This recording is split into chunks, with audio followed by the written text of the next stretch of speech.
Bonjour à tous, c'est Dominique Gariepi, nouvellement président du CPAS, comme vous le savez. Le comité assurance, qui est composé de Alex Dumont, moi-même, Dominique Gariepi, Maxime Bernard et Mélanie Goujon, on a eu la demande là, pour faire un webinaire, les questions les plus souvent posées et tout. Donc, c'est ce qu'on vous présente aujourd'hui aussi avec l'aide de Patrick Allé, qui est là pour l'organisation et tout. Donc, la rencontre est enregistrée et on pourra la téléverser à notre chaîne YouTube. Donc, vous pourrez la consulter à tout moment quand vous voudrez. Je te cède la parole, Mélanie. Écoutez, bien content d'être avec vous aujourd'hui pour vous parler des assurances collectives pour le CPAS.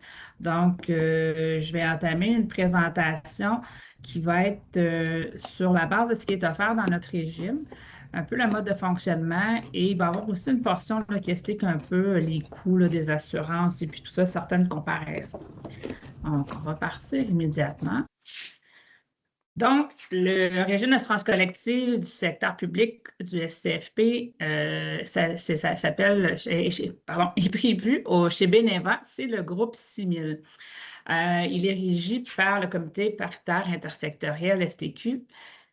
Qu'est-ce que le groupe 6000? Dans le fond, c'est le régime d'assurance collective pour l'ensemble des personnes salariées du secteur parapublic. Donc, pour tous les syndicats qui sont affiliés à la FTQ, qui travaillent tant dans le réseau de la santé, l'éducation, les collèges cégep. Donc, c'est l'assurance collective qui couvre l'ensemble des syndicats affiliés à la FTQ.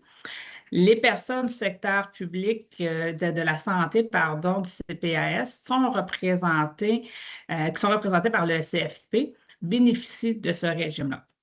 C'est un régime qui est assuré par une gestion d'un comité paritaire intersectoriel avec 8 représentants de la partie syndicale. Donc, le CFP a 3 représentants qui siègent au comité avec le SQUIST, le SEPB et le US 800. Du côté paritaire, les 3 secteurs que je vous ai énumérés un peu plus tôt sont aussi présents avec un président.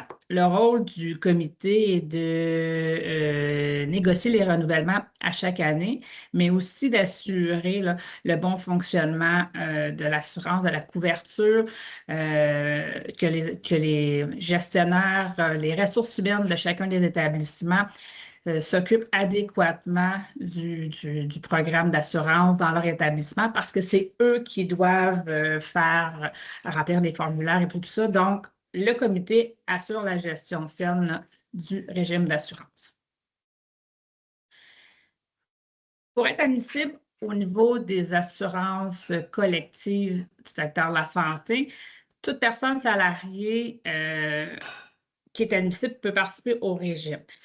Dans le fond, dès qu'une personne salariée qui est engagée à temps complet ou à 70 et plus du temps complet dans un emploi permanent devient admissible 30 jours après.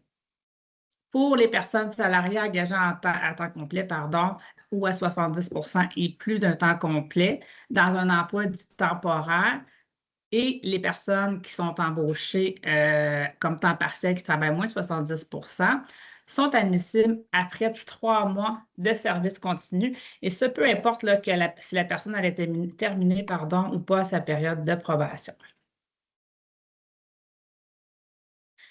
La participation au régime d'assurance maladie de base est obligatoire. Conformément à l'article 16 de la loi sur l'assurance médicaments, toute personne qui a une assurance qui est offerte chez son employeur doit y adhérer jusqu'à l'âge de 65 ans.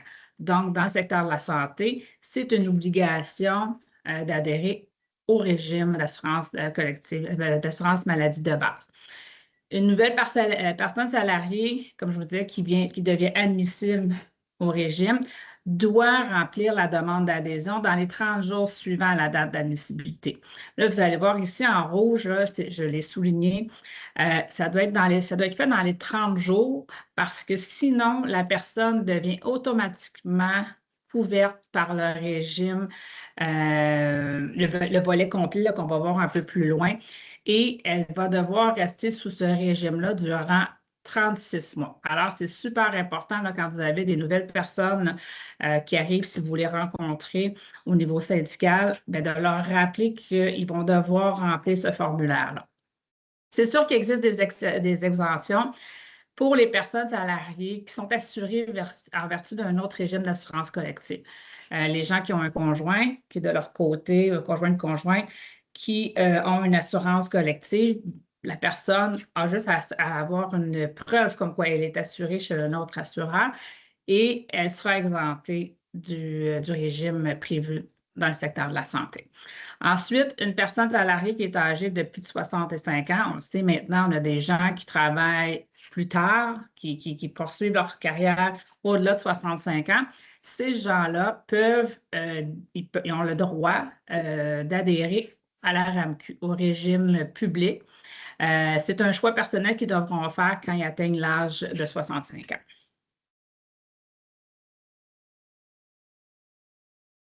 Ensuite, qu'est-ce qui est prévu dans notre régime d'assurance maladie de base? Il y a 2 volets qui sont disponibles.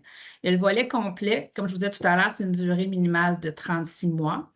Les frais sont remboursés à 80 pour les premiers 4 500 $ de frais admissibles par année civile. Une fois que le 4 500 $ est atteint, c'est 100 des frais qui sont remboursés. Ensuite, il y a le volet réduit qui, lui, est remboursé à 71 pour les premiers 3 103 $ des frais admissibles par année civile. Et après ce montant-là aussi, 100 de l'excédent est remboursé à 100 vous voyez dans la diapo, pardon, qu'il y a la mention que le montant maximal déboursé par le participant et ses personnes à charge, le cas échéant, est de 900 $. Donc, toute personne participante, peu importe le volet qui sera choisi, va avoir à débourser de sa poche 900 $ maximum par année, peu importe le volet. Ensuite, les statuts de protection qui sont disponibles, bien sûr, il y a le statut individuel, monoparental et il est spécifié ici enfant seulement. Je vais y revenir. Et ensuite, familial, soit pour un conjoint seulement ou conjoint et enfant. Vous voyez ici la définition là, du conjoint, c'est une personne du même sexe et de sexe différent qui, à la date de l'événement, donnera droit à ses prestations. La personne doit être mariée ou unie civilement, vit maritalement avec un participant depuis plus d'1 an. Si c'est moins d'1 an, les personnes doivent avoir des enfants ou les gens vivent maritalement avec le participant et avaient déjà vécu au préalable. Donc, c'est la définition qui est prévue. Ça, c'est vraiment inscrit dans les formulaires là, du régime. Ce qui est important pour le monoparental, c'est prévu seulement pour les personnes qui s'assurent avec leur enfant. Les gens qui ont un conjoint, malheureusement, ne pourraient pas prendre le statut monoparental, même si le conjoint est assuré chez un autre assureur. Actuellement, le régime ne le permet pas. Donc, il faudrait que la personne prenne soit la couverture familiale et que son conjoint joigne l'assurance, ou que le conjoint prenne avec lui à charge les enfants et que la personne aille sur le statut individuel. Autre point qui est aussi important, la notion d'enfant fait référence aux enfants légitimes ou adoptés de la personne salariée. En aucun temps, il peut s'agir d'un neveu ou une nièce. Pourquoi je le nomme? C'est parce que malheureusement, on a eu un certain vécu où est-ce que les gens avaient inscrit leurs neveux et nièces comme enfants à charge et on a dû par la suite le rétroagir. C'est quoi la différence entre le volet complet et le volet réduit? Bien sûr, le coût, là, vous allez le voir dans la diapositive suivante. Il y a le pourcentage de remboursement qui est de 80 au niveau du complet et de 71 Par contre, on reste toujours avec le même montant annuel maximal à payer, peu importe le volet, je le rappelle. Et ensuite, au niveau des soins et services, là, il y a certains qui ne sont pas offerts dans le volet réduit. Là. Vous les voyez ici, là, je les ai tous. Il n'y en a pas énormément, mais je les ai quand même transposés ici. Là. Une chambre à l'hôpital à 2 lits, les glucomètres, le transport par ambulance, les achats de membres artificiels. Donc, c'est quand même des choses qui sont très spécifiques. Donc, quelqu'un qui ne prend pas vraiment de médication ou qui n'a pas de problématique, qui se retrouve ici dans les soins ou services qui ne sont pas offerts, peut très bien là, prendre le volet réduit.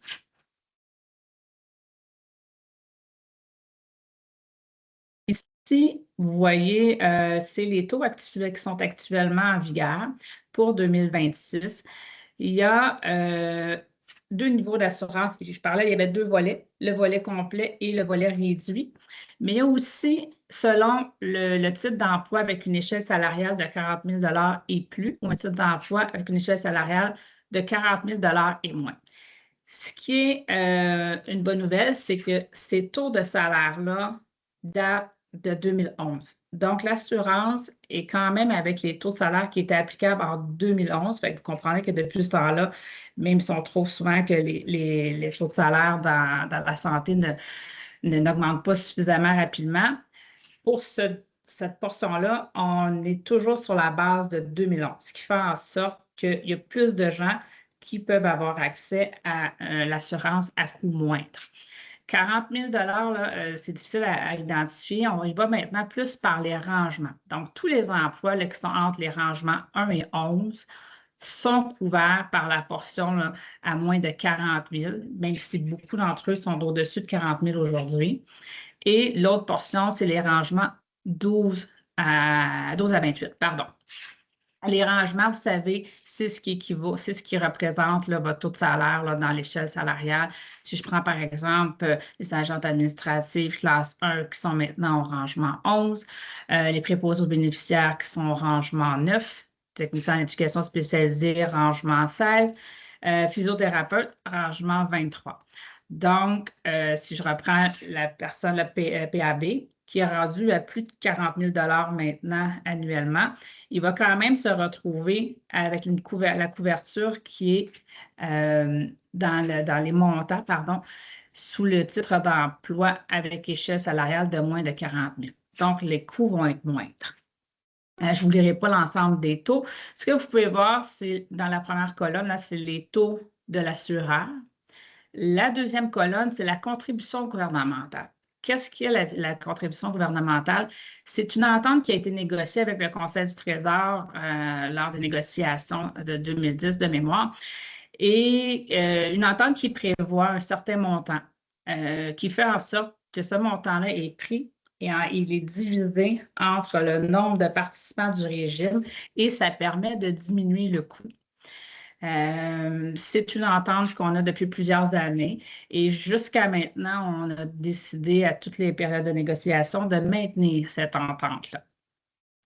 Ensuite, l'autre colonne, c'est la part de l'employeur. Donc, c'est les montants qui sont prévus là, dans votre convention collective. Si vous prenez votre convention à l'article 23, c'est les montants qui ont été négociés.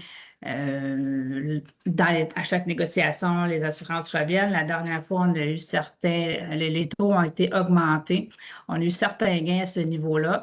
C'est toujours insuffisant, on ne se le cachera pas. Donc, les assurances reviennent toujours à chacune des négociations. Ça sera fort probablement dans les demandes de la prochaine ronde. La dernière colonne, c'est le montant qui est à payer par la personne salariée. Donc, si vous êtes assuré au contrat 6 000, ça devrait être les montants qui sont dans cette colonne-là que vous allez voir dans votre relevé de paie.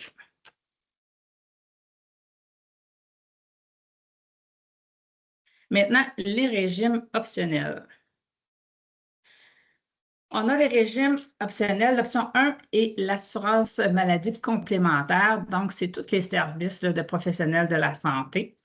Si on choisit l'option 1, c'est pour une période minimale de 36 mois consécutifs. Les montants maximums qui sont indiqués dans le tableau qui vous est présenté, là, si je prends le chiropraticien qui est à 800 $ par année civile, ces montants-là sont pour chacune des personnes assurées. Donc, si vous prenez le volet familial, chaque personne qui sont sous votre charge aura droit à 800 $ par année civile. Ensuite, le statut de protection choisi n'a pas besoin d'être le même que la maladie de base. Donc, si vous prenez, par exemple, le régime de base familial, vous pourriez choisir l'option complémentaire individuelle. C'est possible. Par contre, si vous choisissez aussi l'option 2, il y a juste une exigence qu'il faut que les options aient le même statut. Donc, vous prenez l'assurance option 1 complémentaire individuelle. Vous prenez l'assurance dentaire, automatiquement, il faudra qu'elle soit aussi individuelle. Donc, vous voyez les taux, encore une fois, là, je ne vous les énumérerai pas. Actuellement, dans le régime complémentaire option 1, on a un congé de prime compte tenu de quand même de 8,6 % compte tenu que le régime va bien. On était capable de donner congé là, pour un certain congé pour la période de l'année complète, pardon. Ensuite, le régime optionnel d'assurance dentaire, c'est l'option 2. Encore une fois, 36 mois consécutifs d'adhérence minimale. Encore aussi une fois, les montants qui sont inscrits dans le tableau sont toujours par personne assurée. Je ne répéterai pas le bout que j'ai fait là, sur le statut qui doit être le même que l'option 1 si vous prenez plus d'une option. Fait à noter, le maximum assurable par année civile est quand même passé là, de 1 000 $ à 1 500 depuis le 1er janvier 2023, ce qui permet là, une plus grande couverture pour nos gens.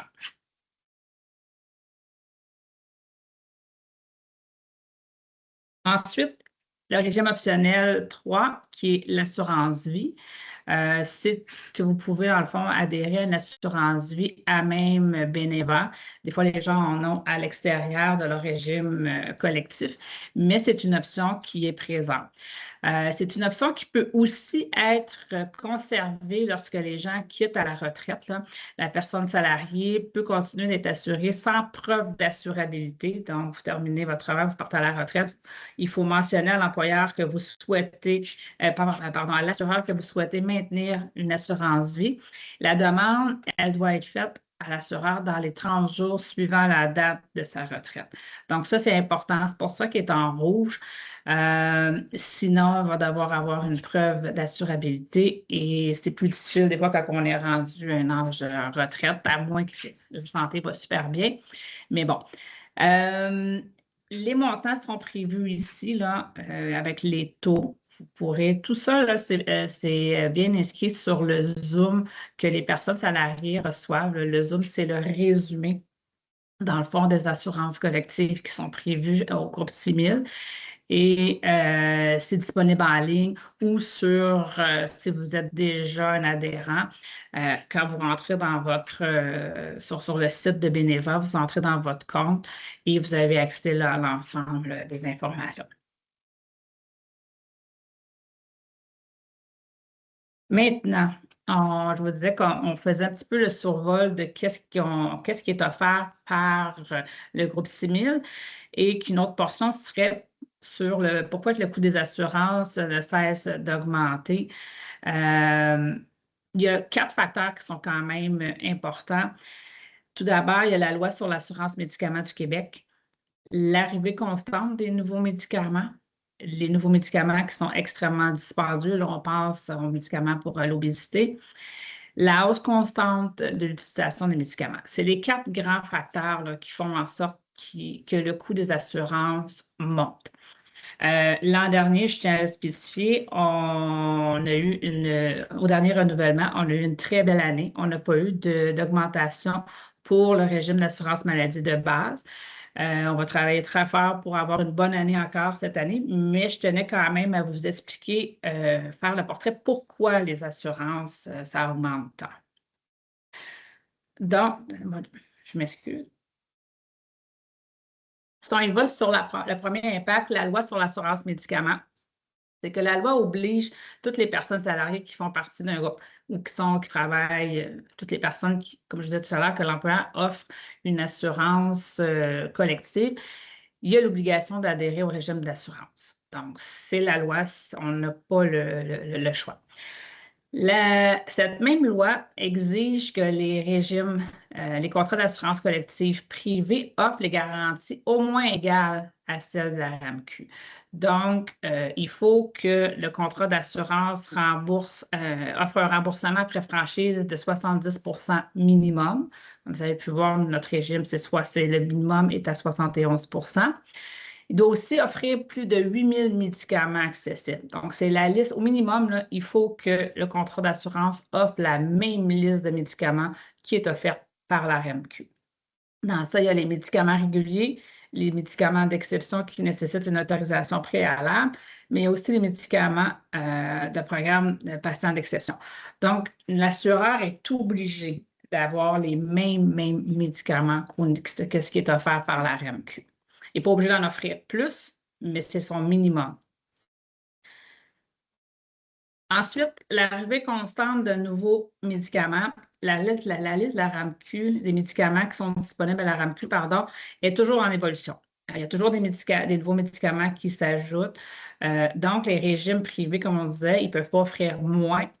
Donc, cette mouvance qu'on voit dans la liste de la RAMQ est par le fait même apportée dans la liste de médicaments qui sont offerts par les régimes privés. Ensuite, l'arrivée des nouveaux médicaments qui sont extrêmement dispendieux. Je vous disais tout à l'heure, les médicaments pour le traitement contre l'obésité, les médicaments contre le diabète de type 2, c'est des nouveaux médicaments qui arrivent, qui fonctionnent, mais les coûts sont extrêmement élevés et leur utilisation est en hausse là, dans les dernières années, depuis leur arrivée, depuis 2024, là, la hausse, elle est constante. On parle de médicaments là, comme le Ozempic, le Wegovy, le Zepbound. C'est des médicaments, par contre, qui sont offerts dans notre régime du groupe 6000, mais qui vont nécessiter une autorisation préalable. Ce qui veut dire que les gens qui devraient avoir à en consommer, que leur médecin ferait une prescription de cette médication-là, ils devraient avoir un formulaire à remplir là, avant que ça soit autorisé. L'assureur doit avoir vraiment ce formulaire-là, puis il y en a un spécifique pour chacun des médicaments. Une chose qui existe sur le site de Beneva, quand vous entrez pour les médicaments pour savoir si c'est autorisé, vous entrez le nom du médicament spécifique et si ce médicament-là a besoin d'une autorisation préalable, le lien va vous amener directement au formulaire qui sera à remplir. Ensuite, le prix des médicaments. Ça aussi, ça a un impact. Comment c'est fixé le prix des médicaments? C'est une pyramide. On a le prix coûtant, la marge du grossiste, les honoraires du pharmacien et finalement, le prix de vente du médicament. Chaque étape est quand même cruciale. Si on prend le prix coûtant du médicament, le prix qui est inscrit dans la liste de la RAMQ, c'est le même montant pour une personne qui est assurée au privé ou au public, pardon. Donc, quand on regarde la liste, là, le montant est le même. Par contre, la liste ne tient pas compte des ristournes qui sont négociées par le gouvernement. Les ristournes des régimes d'assurance publique, là, dans les dernières années, sont passées de 15,2 à 27 entre 2020 et 2025. C'est quoi une ristourne? C'est un pourcentage ou un rabais que le gouvernement peut négocier avec le fabricant du médicament avant de l'inscrire sur sa liste de la RAMQ.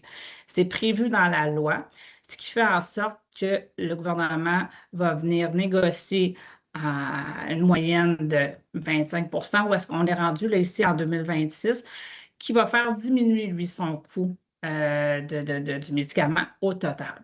Ce qui n'est pas la même chose pour les assureurs qui, eux, ça tourne, là, les assureurs privés, des fois, ils réussissent à négocier une ristourne d'au plus 5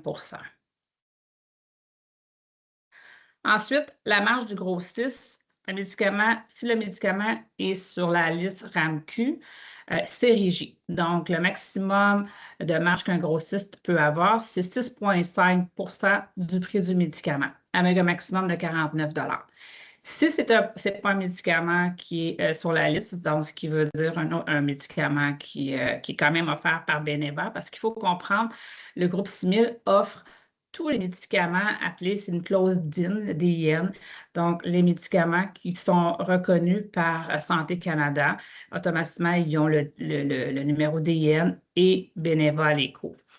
Si le médicament n'est pas sur la liste de la RAMQ, c'est le libre marché, ce qui veut dire que le prix peut être fixé un peu à la hausse, disons.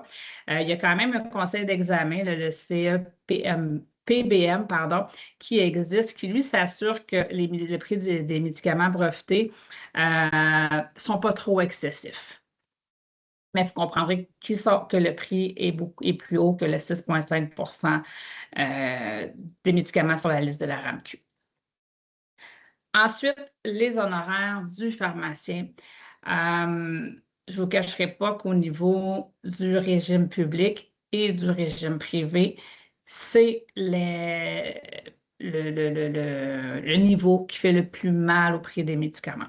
Donc, une personne qui est assurée par le régime public, les honoraires des pharmaciens sont négociés entre le ministère et l'Association québécoise des pharmaciens propriétaires, alors qu'une personne qui est assurée par un régime privé, le prix est juste et raisonnable.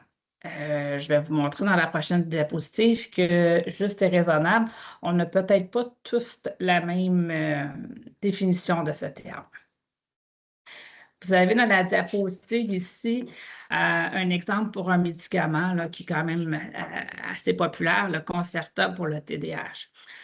Donc, on a la première colonne au régime public, c'est 70 après la franchise de 22 $ mensuel. Donc, quelqu'un qui est au régime public, il y a la base de 22 $ à payer au départ. Et ensuite de ça, 70 est payé par le régime public. Ce qui donne ici, vous voyez, le prix coûtant est le même pour chacune des colonnes. La deuxième colonne, c'est un exemple d'un régime privé qui rembourserait aussi 70 avec une franchise de 22 $ et un régime privé comme le groupe 6000 à 80 %. Donc, si vous voyez la première colonne, le prix coûtant là, est le même, 79,92 $. La marge du grossiste, compte tenu que c'est un médicament qui est sur la liste de la RAMQ, est à 6,5 %, donc 5,19 $ pour tout le monde. Les honoraires du pharmacien dans le régime public sont à 10,38 $. C'est le maximum que le pharmacien peut charger pour faire le travail, remplir la prescription, puis tout ça, préparer la médication.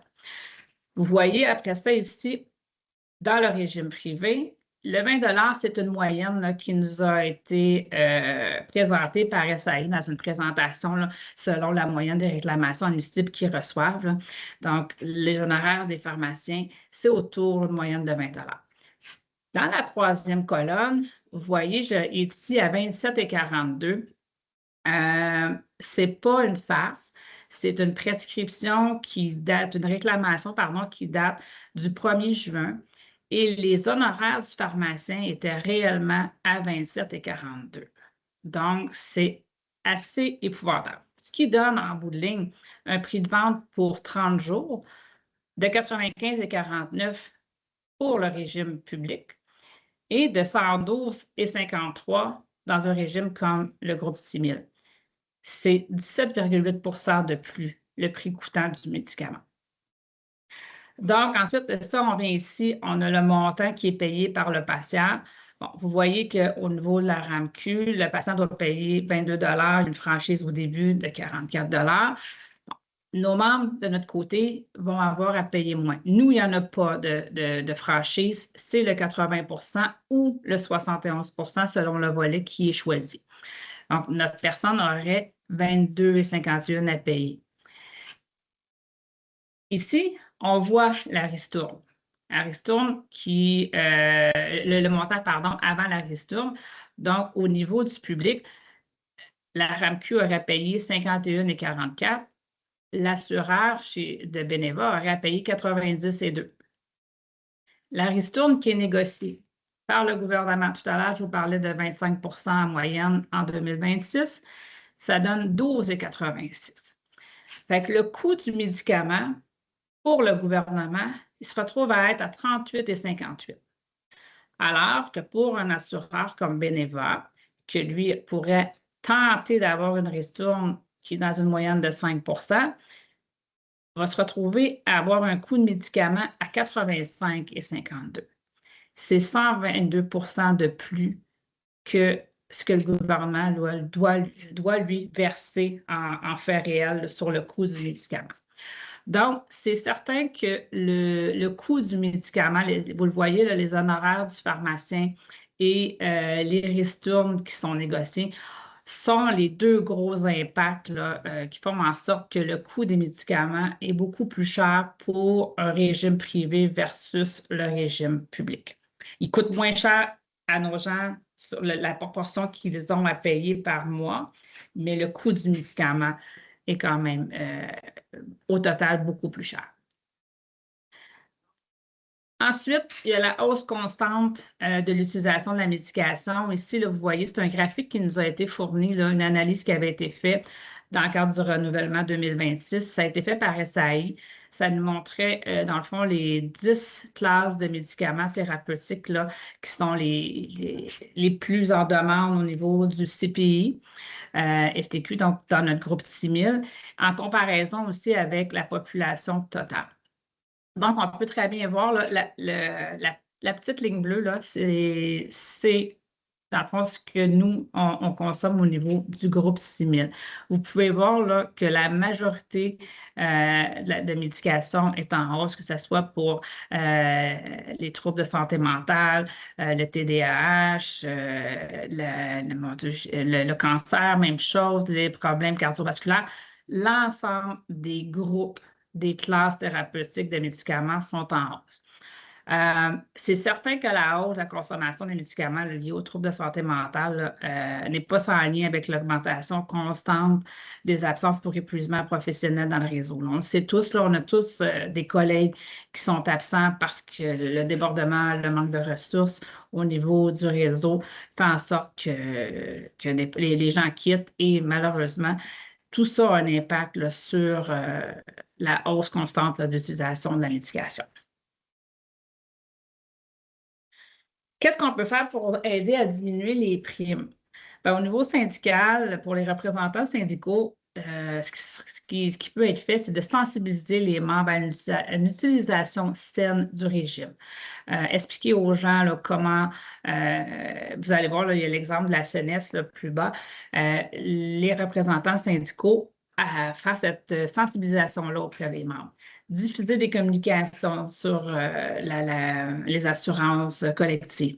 Promouvoir l'assurance médicaments universelle pour tous. Là, vous le savez, au niveau de la FTQ à laquelle le SFP est affilié, depuis longtemps, on travaille pour avoir l'assurance médicaments universelle pour tous, ce qui ferait en sorte que l'ensemble des gens au Québec seraient couverts pour le régime de base et ensuite les régimes privés pour assumer les surplus s'il y avait des choix, des besoins autres que le régime de base. Ensuite, qu'est-ce que les membres peuvent faire? Bien, les personnes salariées qui sont en invalidité CNES, on le sait dans le secteur de la santé, on a plusieurs cas comme ça, plusieurs personnes salariées qui se blessent au travail. Ces personnes devraient réclamer les frais pour médicaments et les soins à la SNES. D'un, c'est couvert à 100% par la SNES quand l'invalidité est reconnue, mais ça a aussi un impact sur la hausse de consommation. Si les gens réclament à la SNES à la place du régime d'assurance collective, ça a un impact direct. Des prescriptions de 90 jours plutôt que de 30 jours, c'est l'impact sur les honoraires du pharmacien. Donc, on y va une fois aux 3 mois au lieu d'à chaque mois. Il y a certains médicaments, par contre, là, on est conscient qu'ils ne sont pas censés être prescrits au-delà de 30 jours pour les effets qu'ils ont. Là. Certains médicaments, entre autres, pour la dépression ou le TDAH. Il y a certains médicaments, c'est 30 jours minimum. Mais pour ceux qui peuvent avoir des prescriptions de 90 jours et plus, on vient diminuer le coût. Parce que rappelez-vous, dans la diapo précédente, quand on parlait des zones horaires, c'est ce qui fait monter le coût du médicament. Donc, si on y va 3 mois, le coût va être 4 fois par année au lieu de 12 fois une fois par mois. Ensuite, il y a aussi l'utilisation des PAE. Il y a certains PAE qui fournissent certains soins, une accessibilité, pardon, aux soins, donc d'utiliser les PAE. Et il y a la pharmacie postale. Je vais vous dire, moi, la pharmacie postale, ça fait un petit peu, je suis avec les assurances, mais c'est ma découverte. Puis ça, j'en remercie Dominique, notre président. C'est lui qui m'a fait découvrir la pharmacie postale. Qu'est-ce que c'est la pharmacie postale? C'est la pharmacie Picard et Desjardins. C'est une pharmacie où est-ce qu'on fait les commandes en ligne. La livraison, elle est sans frais. Elle est faite directement au lieu qui est désigné, que vous allez identifier dans votre commande. C'est partout, là, jusqu'à maintenant, pas mal partout au Québec.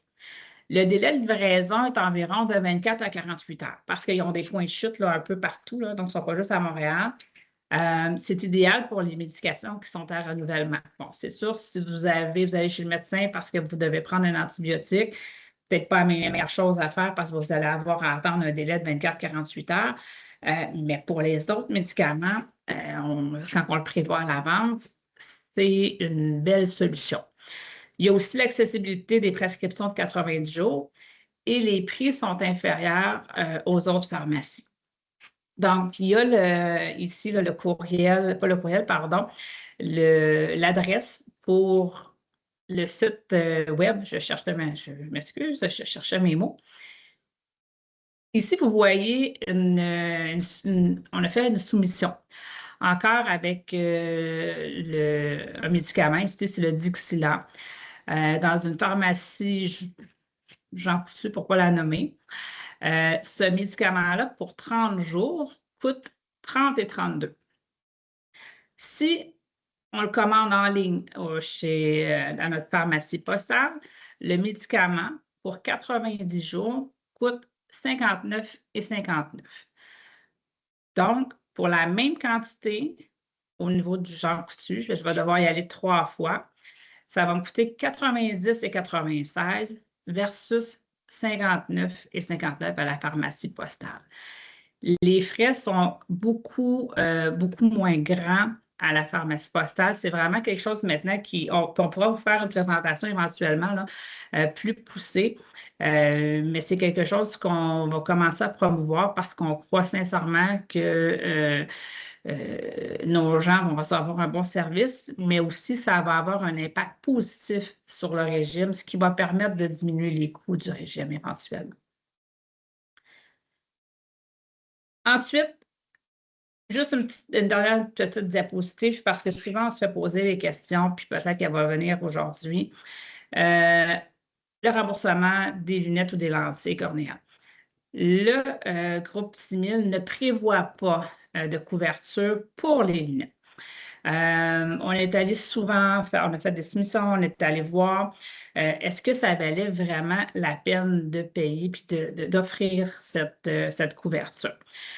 L'analyse qu'on en a fait, c'est que la majorité des assurances collectives remboursent 80 %.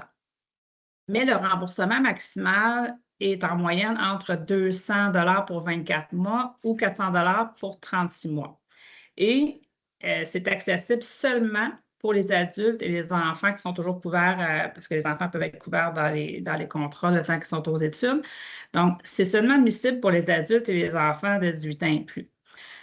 On vous a mis ici un petit tableau de comparatif, dans le fond, avec la prime, si on prend une prime individuelle là, au niveau du groupe 6000 versus une organisation qui offre les lunettes. Donc, elle offre les lunettes à 80 %, maximum annuel, pas annuel, pardon, maximum de 400 $ remboursables pour 36 mois. Ce qui fait en sorte que le coût des assurances pour les 3 années parce que tu es obligé de payer 3 années pour y avoir accès. Quand on est dans les rangements 1 à 11, OK, oui, il peut y avoir, vous allez avoir un remboursement, là, une différence de 79 $. Dans le fond, vous allez payer là, de votre poche 321 et vous allez avoir un remboursement de 400 $ pour les lunettes que vous allez acheter en espérant qu'ils ne coûtent pas plus que 400 $. Par contre, quelqu'un qui est dans les rangements supérieurs, on voit ici que les assurances vont lui coûter plus cher pour les 3 années que le montant qui va être remboursé, que le 400 $. Vous avez l'autre exemple plus bas, là, vous pourrez revoir là, dans la présentation là, pour excusez-moi, une couverture familiale. Vous pouvez voir que le coût d'assurance versus le remboursement qui est accessible, pour nous actuellement, ce n'est pas quelque chose qui est favorable pour nos gens. Le coût est trop grand, donc c'est la raison pour laquelle le groupe 6000 n'offre pas actuellement de remboursement pour les lunettes et les lentilles cornéennes. C'est ce qui ferait le tour de la présentation.